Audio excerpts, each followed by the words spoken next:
సంతోషపెట్టు నీ బ్రతుకుతూ. నేను చెప్పినా కదా, మా అమ్మ నాయన నేర్పలేదు, పాస్టర్ నేర్పలేదు. నేను ఇది ఒకటి గుర్తుపెట్టుకొని బ్రతికినా నా జీవితంతో దేవుని సంతోషపెడతాను. నా స్నేహితులు అడిగినారు చిన్నప్పుడు, కాలేజీలో, జాబ్లో కూడా అడిగినారు, ఏమని మేము చేసినట్టు ఎందుకు చేయవు అని.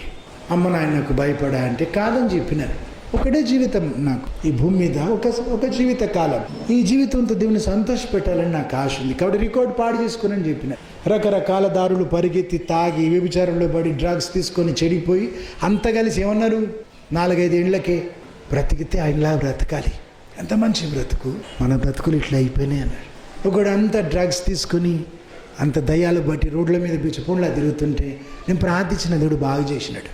నాతో జాబ్ చేసి నేను దేవుని సేవలో వచ్చినాక వాళ్ళు నా దారికి వచ్చినారు కదా.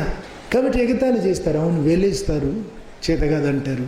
మనకు తెలుసు కదా మనం బ్రతికి బ్రతుకు మనకు తెలుసు. దేవుని మెప్పించాలని బ్రతుకుతున్నాను. ఎవడేమంటే మనకెందుకు, క్రీస్తు నిమిత్తం కదా. వెర్రి వాళ్ళు అనిపించుకుందాం, ఏమవుతుంది? వాళ్ళు నరకం పోతారు, మనం పరలోకం పోతాం కదా.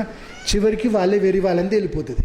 మనకు దేవుడు ఉంటే చాలు, మనం దేవుణ్ణి మెప్పిస్తే చాలు. ఎవడన్నా ఎటన్నా పోని దేవుని దారికి అడ్డొస్తే అమ్మ నాయనని వదులుకున్నా నేను. వాళ్ళు తిరిగి దేవుని మనిషిని క్షమాపణ అడిగి తిరిగి వచ్చినారు. నేను చెప్పదలిచింది చాలు, దేవుడు ఒక్కడు చాలు అనుకున్నా నేను. వాళ్ళు వదులుతారు వీళ్ళు వదులుతారని భయపడలేదు అన్నాడు. దేవుడు చాలా అనుకున్నా. మెప్పించు దేవుణ్ణి, నీ బ్రతుకుతూ సంతోషపెట్టు. అందుకే పుట్టించినాడు దేవుడు. దేవుణ్ణి ప్రేమించేది నీకు నీ చేతనైనంత కాదు. దేవుణ్ణి ప్రేమించేది ఎట్లాగా, దేవుడు కోరినట్టు ప్రేమించాలి కదా. ఏదో భిక్షం వేసినంత కాదు, నీ తోచినంత కాదు, నీకు వీలైనంత కాదు దేవుని ప్రేమించేది. దేవుడు కోరినట్టు ఎట్లా కోరినాడు? పూర్ణ హృదయం, పూర్ణ వివేకం, పూర్ణ ఆత్మ, పూర్ణ బలం అన్నాడు కదా దేవుడు. ఇంకేమన్నాడు? నీ ప్రాణం కంటే ఎక్కువ ప్రేమించమన్నాడు కదా. అట్లయితేనే ఒప్పుకుంటాడు నీ ప్రేమ, లేకుంటే దండగ కదా. అయితే ఈ భూమి మీద మామూలుగా ఇందా చెప్పుకున్నాం కదా, పునాది లేకుండా కడితే ఉండదు. పునాది లేకుండా కడితే నువ్వు దేవుని ప్రేమించకుండా పాటలు పాడతా, లేకుంటే బైబిల్ చదివినా, లేకుంటే చేసినా సున్నా చుట్టే దండగంతా సంబంధమే ఉండదు దేవునితో. నీకు సొంతగా దేవుణ్ణి ప్రేమించకుంటే దేవునికి లోబడే వీలు కాదు. ప్రేమిస్తేనే వీలవుతుంది. ఏం చేసినా దేవుని ప్రేమించి కదా. నాకు 52 సంవత్సరాలు వస్తాయి కొన్ని రోజులకి. దేవుని సేవలు 23 సంవత్సరాలు పూర్తయిపోయినాయి. మీరు చెప్పిందే చేస్తున్నా ఎందుకు? దేవుని మీద ప్రేమతో కదా.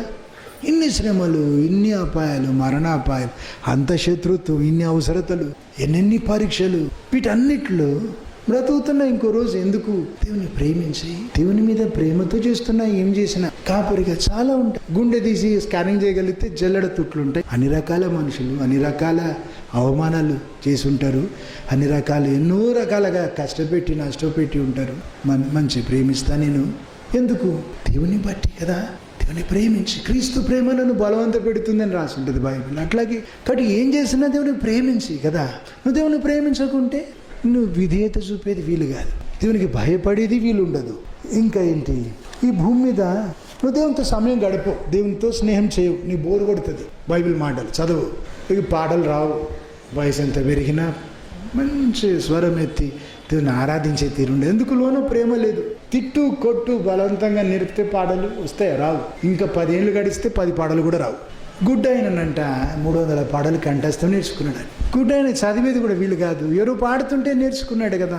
మళ్ళీ పాడవా అని బ్రతిమాలు ఉంటాడు కదా రాని చరణాల కొరకు. దేవుని ప్రేమించి కదా గుడ్ అయిన 300 పాటలు కంఠస్థం పాడితే కళ్ళుండి చదువుండి ఎంత వయసు పెరిగినా కొన్ని పాటలు కూడా రావంటారు. నేను ప్రయత్నం చేసి చూసిన, కాపరిగా తిట్టి కొట్టి దండగా.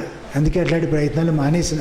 వాళ్ళు దేవుని విసర్జించినాక శాపగ్రస్తమైన బ్రతుకది. ఎంతకాలమైనా అంతే. ముసలితనం వచ్చిన శాపగ్రస్తమైన బ్రతుకు.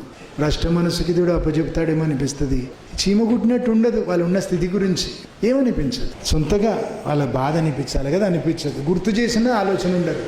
అంతే ఎప్పట్లాగే నీ ప్రేమ ఉంటే నువ్వు దేవుని వెతుకుతావు, దేవునితో సహవాసం చేస్తావు, దేవుణ్ణి ప్రేమిస్తావు కదా, దేవునితో స్నేహం చేస్తావు. అందుకే దేవుడైతే బలవంత పెట్టాడు కదా. అప్పుడు ఏమవుతుంది?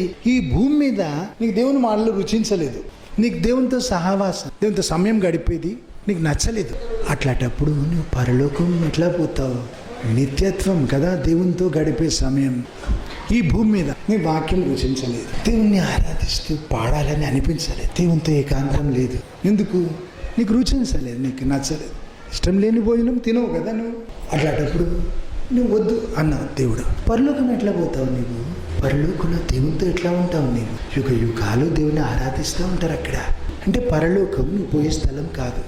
ఇంకేమన్నా వేరే పిక్నిక్ స్పాట్ ఉందా? అగ్నిగుండం కదా, సైతాను కొరువు చేసింది కదా. ఏడుస్తున్నాడట దేవుడు అక్కడ కాలిపోతున్న మనుషులను చూసి.